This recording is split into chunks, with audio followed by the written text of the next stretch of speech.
Hello दोस्तों, welcome to domain skill. आज के वीडियो में हम लोग text formatting and attributes in HTML के बारे में देखेंगे। तो चलो शुरू करते हैं। First is our bold tag. Bold tag हम लोग किसी भी टेक्स्ट को बोल्ड करने के लिए यूज करते हैं। Second is our italic tag. Italic tag हम लोग किसी भी टेक्स्ट को इटैलिक में लिखने के लिए यूज करते हैं। Third is our underline tag. Underline tag हम लोग किसी भी टेक्स्ट के नीचे अंडरलाइन बनाने के लिए यूज करते हैं। This was our text formatting. अब इन सबको हम लोग अपनी HTML फाइल में देखते हैं। बॉडी टैग में आएंगे हम लोग और बॉडी टैग में अपना सब प्रिंट कर करके देखेंगे।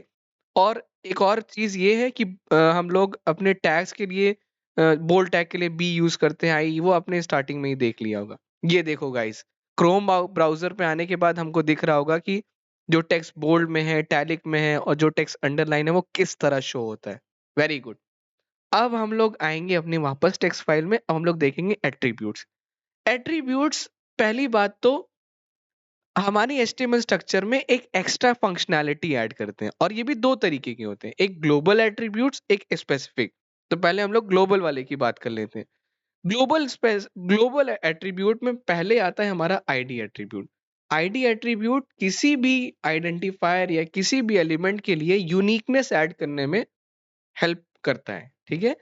और सेकंड है हमारा क्लास एट्रीब्यूट। मान लीजिए हमारे पास एक ही ग्रुप के एलिमेंट है या फिर एक ही पॉइंट के एलिमेंट्स हैं, तो अगर हमको उसमें साथ में स्टाइलिंग या स्क्रिप्टिंग करनी है तो पहले हमको एक क्लास के अंदर उसको डालना पड़ेगा, जिससे वो सारे ग्रुप हो जाएंगे। फिर हमको स्टाइलिंग और स्क्रिप्टिंग करने में बहुत हेल्प मिलेगी, हमारा काम बहुत आसान हो जाएगा। Third is our style attribute. Style attribute से हम लोग अपने टेक्स्ट में या फिर एलिमेंट्स में किसी भी तरीके की स्टाइलिंग डाल सकते हैं, जिसको हम लोग CSS भी बोलते हैं। आपने बहुत बार सुना होगा कैस्केडिंग स्टाइलिंग शीट्स, जो कि एक बहुत बड़ा वास्ट टॉपिक है। आप अभी के लिए इतना समझ सकते हो कि हम लोग किसी भी तरीके की स्टाइलिंग इसमें ऐड कर सकते हैं। अब यहाँ पे एक और बात मेंशन कर दूं, ग्लोबल एट्रीब्यूट्स हम लोग पूरे एलिमेंट्स में यूज कर सकते हैं। ऑल ओवर अवर HTML स्ट्रक्चर कहीं पे भी हम लोग यूज कर सकते हैं, ऑलमोस्ट एनी एलिमेंट पे, ठीक है।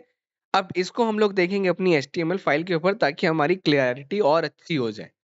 तो देखो, अब मैंने यहाँ पे पहले से ही बना के रखे हुए थे, अब उनको पहले ध्यान से देख लो। अब आईडी एट्रीब्यूट क्या है, आईडी के लिए मैंने एक बना दिया है।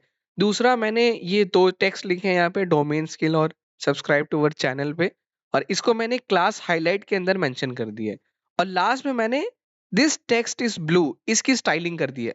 अभी के लिए मैंने सिर्फ कलर डाला है, लेकिन आप जिस भी तरीके की स्टाइलिंग चाहते हो वो सब यहाँ पे आ जाएगा। अब आते हैं हम लोग क्रोम ब्राउज़र पे। ये देखो, यहाँ पे मैं आपको अपना कंसोल में दिखाना चाहता हूँ। यहाँ पे आपको कुछ खास फ़र्क नहीं दिखाई दे रहा होगा, लेकिन यहाँ पे आप देखोगे तो देखो, आईडी एट्रीब्यूट मेंशन्ड है। दैट्स इट गाइस, यहाँ पे आप देख सकते हो आईडी एट्रीब्यूट, क्लास बनी हुई है, हमारा स्टाइल बना हुआ है, एवरीथिंग इज अपडेटेड, फाइन। वापस आएंगे अपने HTML टेक्स्ट पे और अब हम लोग देखेंगे स्पेसिफिक एट्रीब्यूट्स के बारे में। स्पेसिफिक एट्रीब्यूट्स सिर्फ कुछ एलिमेंट्स के ऊपर ही लगता है, ठीक है। जैसे कि हमारा SRC एट्रीब्यूट होता है, वो किसी भी मीडिया फाइल, वीडियोस या इमेजेस के लिए सोर्स का काम करता है। SRC stand for source. आप कहाँ से उसको लेके आ रहे हो वो स्पेसिफाई करता है। Second is our HREF attribute. HREF attribute हम लोग कोई भी जब लिंक बना रहे होते हैं तो वहां पे यूज करते हैं। Third is our alt attribute. मान लीजिए आपने कोई इमेज ऐड की है और वो किसी वजह से अपलोड या फिर लोड नहीं हो पा रही है, तो उसके लिए कोई ऑल्टरनेट टेक्स्ट क्या रहेगा, उसके लिए हम लोग ऑल्ट एट्रीब्यूट यूज करते हैं। Last is our title attribute.